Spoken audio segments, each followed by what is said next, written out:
এই হচ্ছে মিম্বর। মিম্বরের বাহিরে 3টি সিঁড়ি রয়েছে। এই 3 সিঁড়ির দ্বিতীয় সিঁড়িতে বসতেন আবু বকর সিদ্দিক রাদিয়াল্লাহু আনহু, আর প্রথম সিঁড়িতে বসে মাটিতে পা রাখতেন ওমর ফারুক রাদিয়াল্লাহু তাআলা আনহু।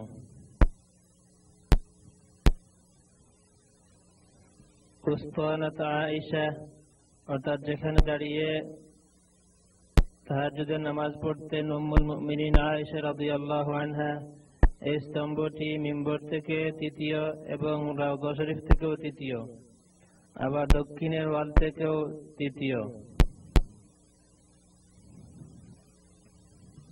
হযরত আবু লুবাবা রাদিয়াল্লাহু তাআলা আনহুর মশহুর ঘটনাটি হচ্ছে, হুজুর পাক সাল্লাল্লাহু আলাইহি ওয়াসাল্লামের একটি গোপন কথা প্রকাশ করে দেওয়ার কারণে হযরত আবু লুবাবা রাদিয়াল্লাহু তাআলা আনহু অত্যন্ত লজ্জিত ও অনুতপ্ত হয়ে মসজিদে নববীতে এসে আবু লুবাবা নামক যে খাম্বা বা তাওবার যে খাম্বাটি আছে, এই খাম্বাতে নিজে নিজেকে বেঁধে কসম করে বলেন, যতক্ষণ পর্যন্ত বা যতদিন পর্যন্ত তাওবা কবুল না হবে এবং রাসূলুল্লাহ সাল্লাল্লাহু আলাইহি ওয়াসাল্লাম নিজে এসে তার হাত পায়ের বাঁধ খুলে না দিবেন, ততদিন পর্যন্ত তিনি এই অবস্থায় থাকবেন।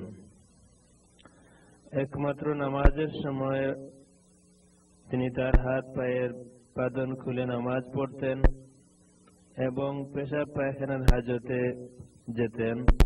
এছাড়া দিবারাত্রি 9 দিন 9 রাত্রি এই অবস্থায় আবু লুবাবা রাদিয়াল্লাহু তাআলা আনহু কাটিয়ে দেন। শেষ দিকে এমন হয়েছিল যে তিনি মাঝে মধ্যে বেহুশ হয়ে পড়তেন। প্রথম দিকে যখন এই খবরটি হুজুর পাক সাল্লাল্লাহু আলাইহি ওয়াসাল্লামের কাছে পৌঁছে, হুজুর বলেন, আম্মা আন্নাহু লাউ জাআনি লাস্তাগফারতু লাহু, যদি আবু লুবাবা আমার কাছে আসতো তাহলে আমি তার জন্য আল্লাহর দরবারে ইস্তিগফার করতাম। 9 দিন 9 রাত্র পরে যখন হযরত আবু লুবাবা রাদিয়াল্লাহু তাআলা আনহু তাওবা কবুল হলো, লোকেরা এসে আবু লুবাবা রাদিয়াল্লাহু তাআলা আনহুকে তার তাওবা কবুলের সুসংবাদ দিলেন এবং তারা তার হাত পায়ের বাঁধন খুলে মুক্ত করে দিতে চাইলেন, কিন্তু আবু লুবাবা বললেন, লা ওয়াল্লাহি হাত্তা ইয়াকুনা রাসূলুল্লাহি সাল্লাল্লাহু আলাইহি ওয়াসাল্লাম হুয়াল্লাযী ইউতলিকুনি বিয়াদিহি। তিনি বললেন, না, আল্লাহর কসম, যতক্ষণ পর্যন্ত রাসূলুল্লাহ সাল্লাল্লাহু আলাইহি ওয়াসাল্লাম নিজে এসে তার হাত মুবারক দিয়ে আমার বাঁধ না খুলে দিবেন, আমি এই অবস্থায় থাকব। فلما مر عليه رسول الله صلى الله عليه وسلم خارجا إلى صلاة الصبح أطلقه। যখন রাসূলুল্লাহ সাল্লাল্লাহু আলাইহি ওয়াসাল্লাম ফজরের নামাজে যাচ্ছিলেন, তখন আবু লুবাবা রাদিয়াল্লাহু তাআলা আনহুর কাছে এসে হুজুর তার বাঁধন খুলে দিলেন। এই হচ্ছে উসতানা আবু লুবাবা বা তাওবার খাম্বার ইতিহাস। উসতানা তাওবা, যার অপর নাম উসতানা আবু লুবাবা, যার অবস্থান রওজা শরীফ থেকে 2য় এবং মিম্বর মুবারক থেকে 4র্থ, আবার কিবলা থেকে দক্ষিণের ওয়াল থেকে 3য়।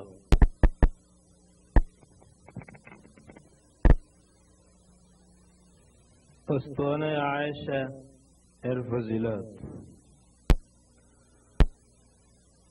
উসতানা আয়েশার অবস্থান হচ্ছে রওজা শরীফ থেকে 3য়, মিম্বর থেকেও 3য়, আবার কিবলার দিক থেকেও 3য়। হুজুর পাক সাল্লাল্লাহু আলাইহি ওয়াসাল্লাম কয়েকদিন এখানে নামাজ পড়েছিলেন।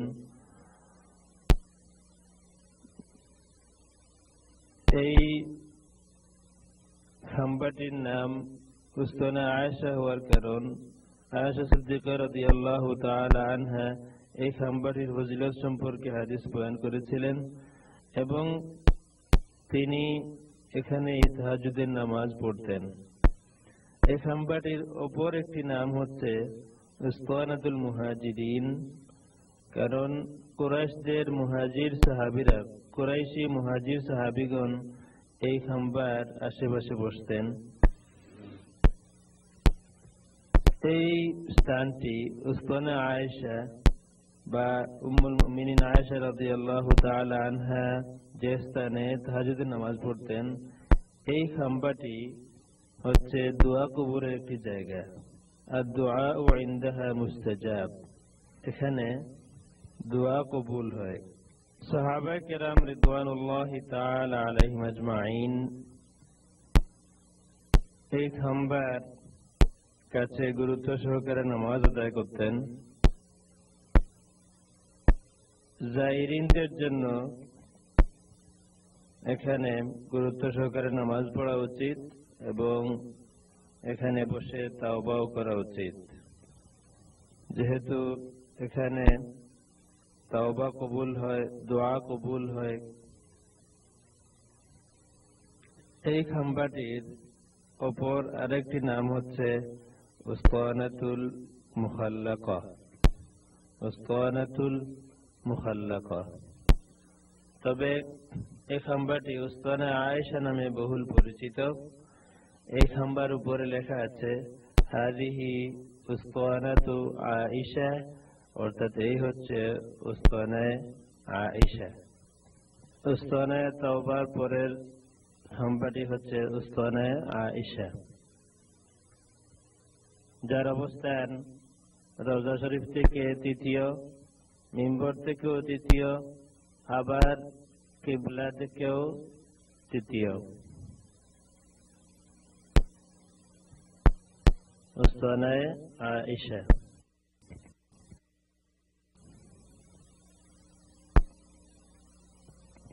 মেহরাবুন নববী, নবী পাক সাল্লাল্লাহু আলাইহি ওয়াসাল্লামের মেহরাব। এই দেখুন লেখা রয়েছে হাযা মুসাল্লা রাসূলিল্লাহি সাল্লাল্লাহু আলাইহি ওয়াসাল্লাম। হাযা মুসাল্লা রাসূলিল্লাহি সাল্লাল্লাহু আলাইহি ওয়াসাল্লাম, অর্থাৎ এই হচ্ছে রাসূলুল্লাহ সাল্লাল্লাহু আলাইহি ওয়াসাল্লামের নামাজের জায়গা, মুসাল্লা।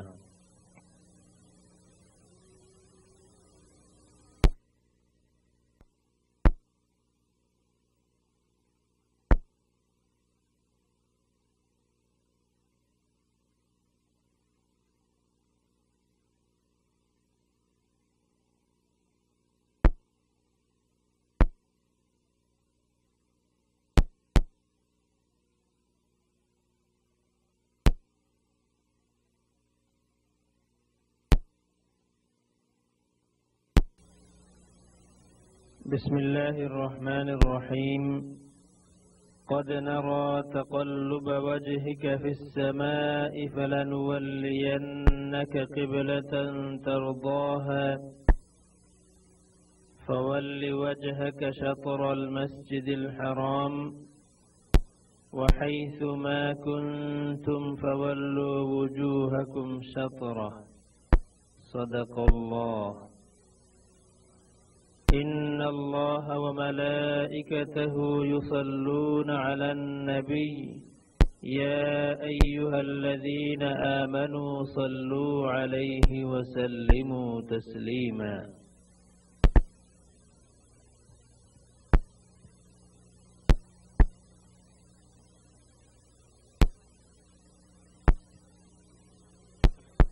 التائبون العابدون الحامدون السائحون الراكعون الساجدون الآمرون بالمعروف والناهون عن المنكر والحافظون لحدود الله وبشر المؤمنين صدق الله العظيم